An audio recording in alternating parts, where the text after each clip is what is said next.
निश्चित रूप से कार्यकर्ताओं में बेहद गुस्सा है। 2 दिनों की जो ये बैठक हुई, बैठक में कार्यकर्ताओं में भारी आक्रोश देखने को मिला। कार्यकर्ताओं में भारी रोष है। सारे कार्यकर्ता एक तरफ से एक सुर में इस बात को कह रहे हैं, अपने गुस्से का प्रकटीकरण बैठक को संबोधित करते हुए कह रहे हैं कि भारतीय जनता पार्टी ने पारस बाबू आपके साथ, हमारी पार्टी के साथ, हम लोगों के साथ धोखा किया, धोखा दिया, हमारे साथ धोखा हुआ है।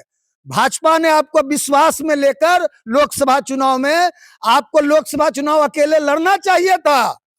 आप जब मंत्रिमंडल से रिजाइन करके आए तो पुनः आपको एनडीए में नहीं जाना था, भाजपा के विश्वास में नहीं जाना था।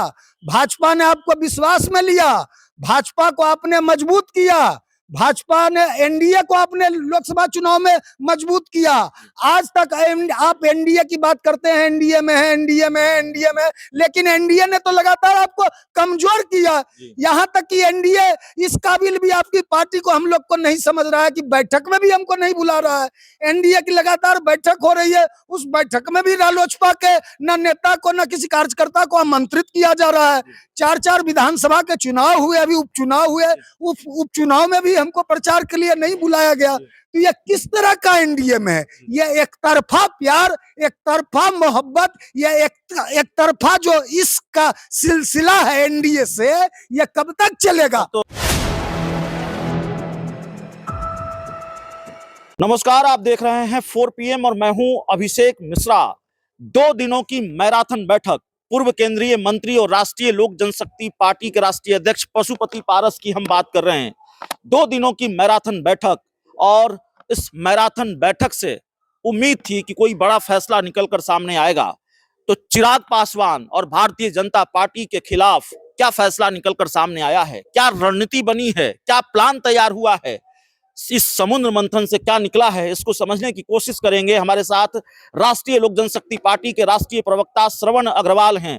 अग्रवाल साहब, बहुत दिनों के बाद मैराथन बैठक, ऐसा लगा, ऐसा परसेप्शन बना इस बैठक को लेकर कि भाई आप लोग बड़ा भूचाल लाने वाले हैं बिहार की सियासत में, बीजेपी की मुसीबत बढ़ाने वाले हैं, चिराग की मुसीबत बढ़ाने वाले हैं।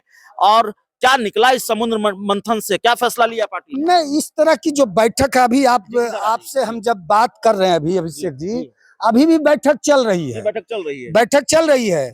जब जनता दल का जमाना था, जनता पार्टी का जमाना था, सोशलिस्ट पार्टी का जमाना था, प्रजा सोशलिस्ट पार्टी का जमाना था, संसोपा का जमाना था, डॉक्टर राम मनोहर लोहिया का जमाना था, कर्पूरी ठाकुर का जमाना था, उस जमाने में ऐसी बैठकें चलती थी। आजकल कोई ऐसी बैठकें नहीं करता है कि 10 बजे से बैठक चल रही है और शाम के 7 बजे तक लोग बैठे हुए हैं। बहुत कम पार्टियों में यह बचा है, लेकिन हमारी पार्टी में देख लीजिए, कल भी सुबह 10 बजे से बैठक शुरू हुई और देर शाम तक बैठक चली, और अभी हम आपसे बात कर रहे हैं, बगल में देखिए बैठक चल रही है। यह पार्टी की बेहद ही अहम बैठक है, बेहद ही महत्वपूर्ण बैठक है। यह पार्टी के भविष्य के रणनीति को, भविष्य के दिशा को, भविष्य के दशा को, पार्टी के भविष्य, उज्जवल भविष्य को, पार्टी के उज्जवल मतलब बेहतर स्ट्रक्चर को बनाने वाला आज की श्रवण अग्रवाल जी, आप ठीक कर रहे हैं। पार्टी की ये बेहद महत्वपूर्ण बैठक है, इसीलिए इसकी इतनी चर्चा है, इसीलिए ये सुर्खियों में है।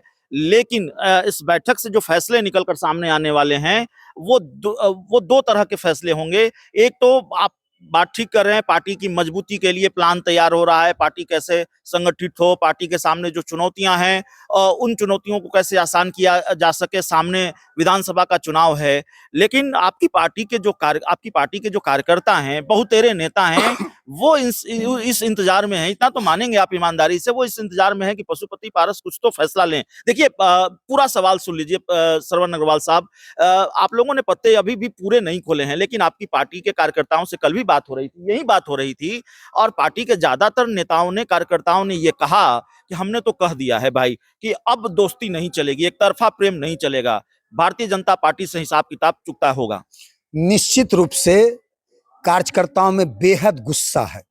2 दिनों की जो ये बैठक हुई, बैठक में कार्यकर्ताओं में भारी आक्रोश देखने को मिला, कार्यकर्ताओं में भारी रोष है।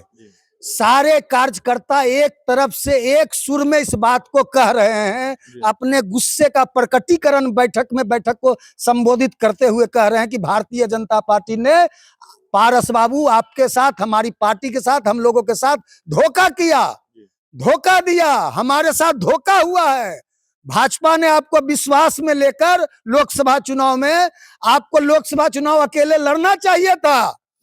आप जब मंत्रिमंडल से रिजाइन करके आए तो पुनः आपको एनडीए में नहीं जाना था, भाजपा के विश्वास में नहीं जाना था।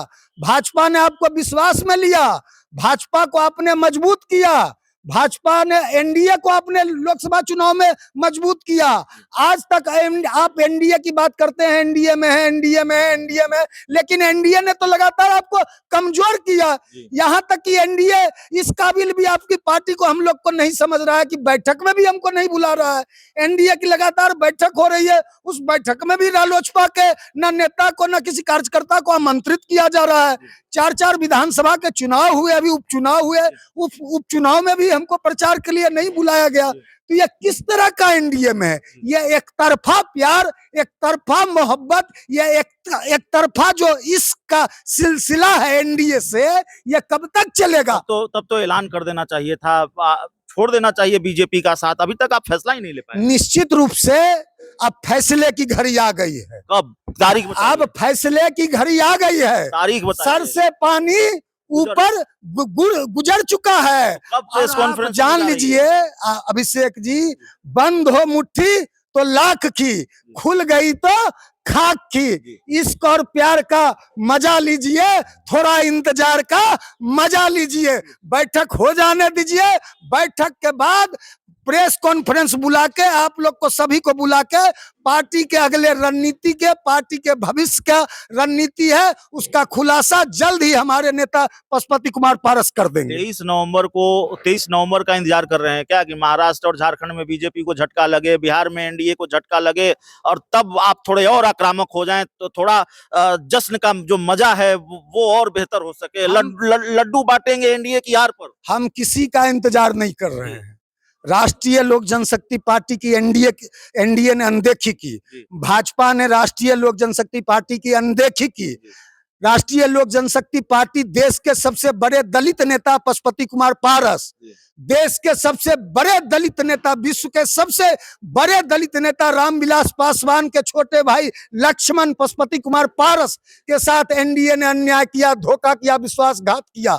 तो एनडीए 200, भाजपा 240 पे जाके सिमट गई। यदि पशुपति कुमार पारस की अनदेखी नहीं होती तो इस बार भी भाजपा 272 के पार जाता, बिहार में 40 सीट जीतता। एक केवल पवन सिंह को नजरअंदाज किया, एक छोटा जो कलाकार है रंगमंच का, उसको नजरअंदाज करके तो पूरा शाहबाद साफ हो गया, पूरा मगध साफ हो गया। राष्ट्रीय लोक जनशक्ति पार्टी और पारस बाबू के ताकत को नजरअंदाज करोगे तो 2025 में जो 220 का लक्ष्य एनडीए ने रखा है उससे काफी पीछे रह जाओगे, कहीं बहुमत को नहीं पाओगे। बिना राष्ट्रीय लोक जनशक्ति पार्टी के ताकत से, बिना पारस बाबू के ताकत से, बिना दलित सेना के ताकत से, बिना दलित सेना के सहयोग से बिहार में एनडीए सरकार बनाने का जो सपना देख रही है वो कभी पूरा नहीं होगा। तो चलिए